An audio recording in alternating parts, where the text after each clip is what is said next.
morning, Patrick, or should I say Freddie? My goodness. How are you? Patrick's good for me. Yeah, I'm good. I'm good. Well, thank you so much for carving out a little bit of time to talk to us here in Canton, Ohio, ahead of your show this Sunday at MGM Northfield in Cleveland. We're so Yeah. excited that you're coming to Northeastern Ohio. For those who are listening to the show right now, who are big Queen fans, huge fans of Freddie Mercury, can you give everybody just a little bit of background on how Killer Queen came to be? You're from the UK, correct? Yeah, we're from England. We were one of the first tribute bands on the planet. When we started, there wasn't a tribute scene. There weren't other Queen tributes. We formed as a reaction to sort of discover. We were college kids. We just left home.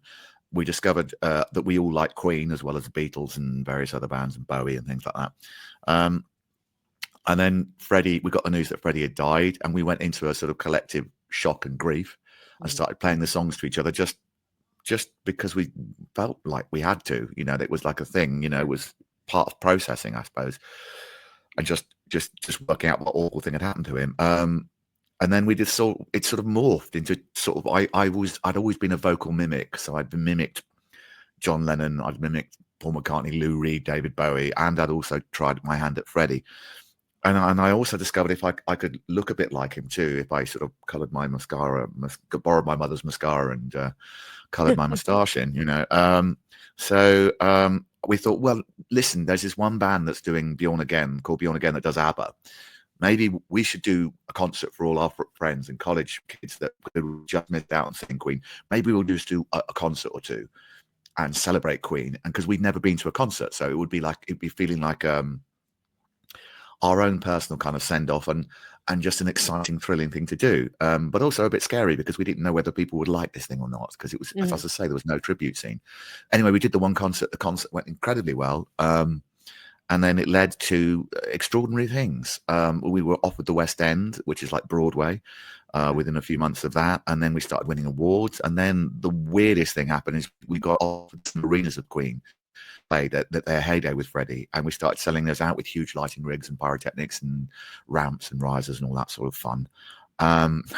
So that was like really a massive dream come true. And then America started calling, and we got offered places like Red Rocks, and we started selling that place out year after year. So it's been, considering we were just students, we were just kids who were just playing songs to each other without a tribute scene to fall into. There was no scene. It's been a really sort of kind of weird kind of experience, really, but wonderful and really lovely to spend so much time, because I've spent a lifetime with these songs now, and you can only appreciate them more and more as the years go by, just how good they are and how much audiences also love them, and how they stand the test of time so effortlessly, it seems, because Queen songs seem pretty timeless. They don't seem allied to any particular trend or era. They kids discover them these days, on TikTok and YouTube or whatever, and streaming, and fall in love with them like they were recorded yesterday. Yeah. So we get whole families coming to our concert, which is just fantastic. And the kids are bringing their parents, and the parents, and the grandparents. So you get this huge sort of family sort of like dynasty in front of you, having a great time. Yeah, and absolutely. it's wonderful. It's so, it's quite rewarding as a performer, to be able to provide that for people. For sure. Yeah. So we talk about the music and how it spans the generations, and how you can have, Yeah, grandparents listening to it with their kids, and their kids listening to it with yeah, them as well. yeah. Um, what do you think? Why do you think that music still hits so hard today? What do you think Um, it is about the music? I think it's.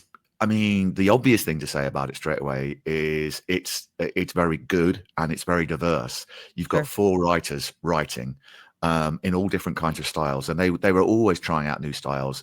Mhm. They had a traditional Queen sound, but they'd always sort of stretch it slightly to incorporate whatever was going on at the time, Mhm. but within the Queen sort of camp, well, for want of a better word. And so you had this amazing mixture of rock and vaudeville and sort of funk and just, but also out there stuff like Bohemian Rhapsody and Under Pressure with David Bowie, extraordinary duet.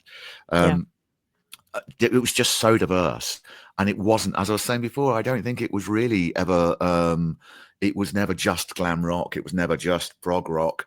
It was never just new wave with Radio Gaga and stuff. But it was always above and beyond whatever was going on at the time. And I think that's why it sort of transcends being trapped in time. So it just sounds, it was so well recorded as well. I mean, the sonically, what they managed to achieve from a really early point, which is what hit me first of all when I first heard them. I remember thinking, God, this just sounds beautiful to listen to. Yeah. It just sounds so perfect when you had it on your headphones in your ears as a kid. Mhm. You know, it felt you automatically, as I think as a kid, when you're music, you want to find your home, you know, somewhere that makes you Sure. feel excited, but also looked after, and you know, and Queen with all those things to me. And I think they must be the same for other people. When they hear them, it just sounds so perfectly realized that, and so creative, you Mhm. know, that it's exciting to be with you. It feels like you just want to keep it close to you, you know. Yeah. So I think that's what those songs are, and also they're great fun, you know. They are. They're a lot of fun. It's Yeah. such fun songs, you know.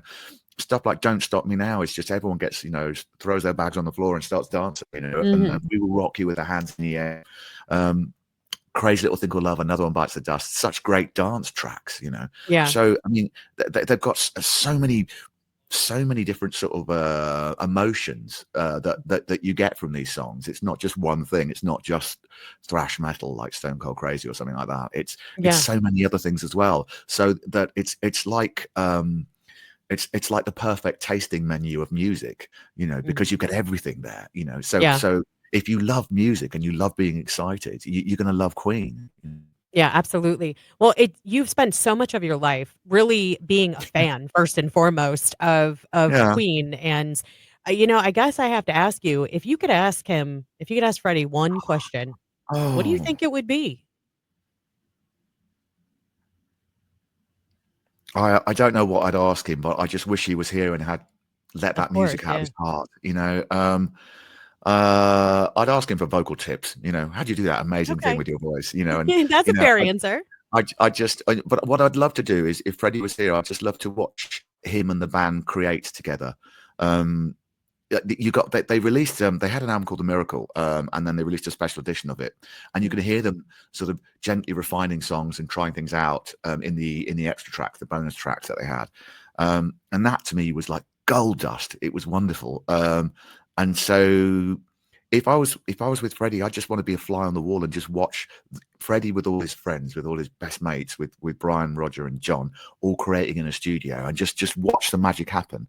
Watch them, you know, go down and put the, you know, they their harmonies, the sausage factory, because they could just knock them out by the end. They were so good at harmonies. They just all Mhm. go around the microphone and go bang, bang, bang, and then these amazing Queen harmonies would be down. So just to be near any of that would be amazing, you know. Yeah, But yeah, absolutely. they were so creative as a group.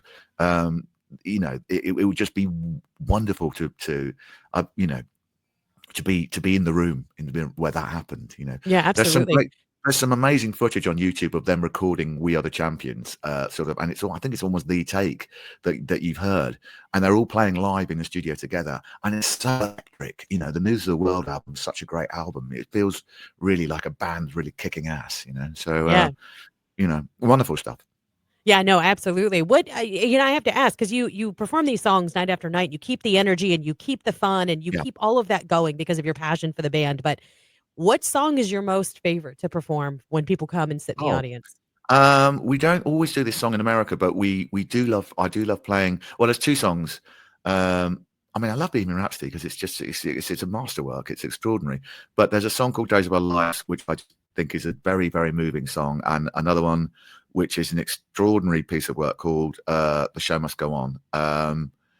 It's just a very moving song. Also, "Who Wants to Live Forever," I think is a fantastic song. I'm veering towards the Brian tracks here, I think, but Mm. yeah, it's well, Brian and Roger actually. Roger wrote "Days of Our Lives."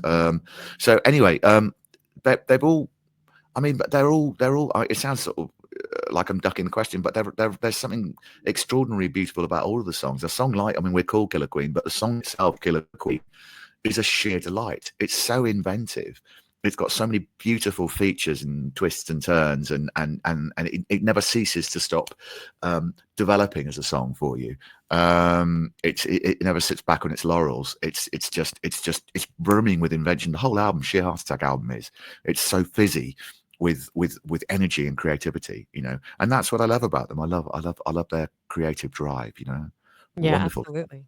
Well, Mm. thank you so much for carving out a little bit of time to be on the show this morning. We are so honored to have you on, and your passion for the music of Queen and Freddie Mercury is just so contagious. Like, I understand now why you are the premier Queen tribute fan, because it shines through in every facet of who you are, Patrick, and what you lend to transcending on stage and channeling that artistic ability. So we appreciate your time so much.